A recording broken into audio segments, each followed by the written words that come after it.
This is a brief tutorial on installing a 3.5 inch cross strainer.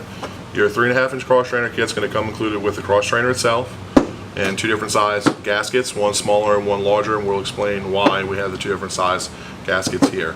These are two of the same floor drains, however done by two different manufacturers. One is a Zern and one is a Smith. And so as you can see, different manufacturers will slightly have different size drains even though both are marketed as a 3.5 inch drain. So here on the smaller drain, we've used the smaller gasket. We have it installed flush, and I'll demonstrate here with a larger gasket on a larger drain how we do that.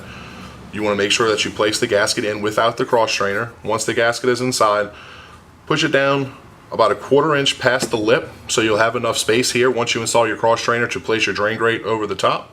Take your cross strainer, screw it in by hand so you get to a point where it's tight. Once it's tight, you can use your cross strainer tool to completely install it until it's flush.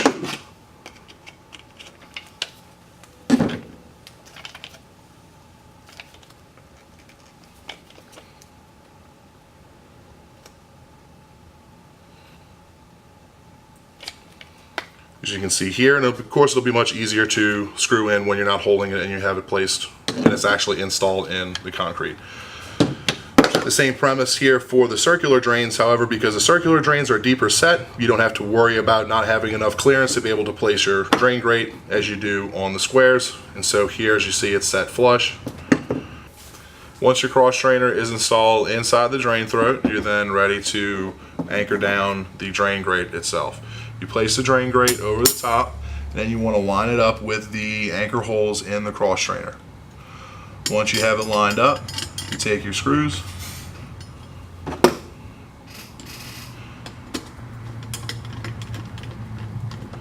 and then use your driver to secure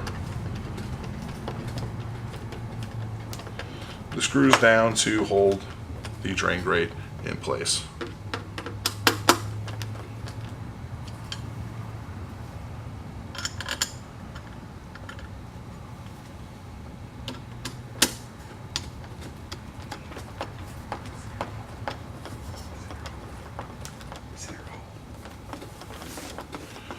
If you run into a case where the screws are not lining up with the anchor holes you have in the side, you can drill a hole directly through the center and anchor directly through the center.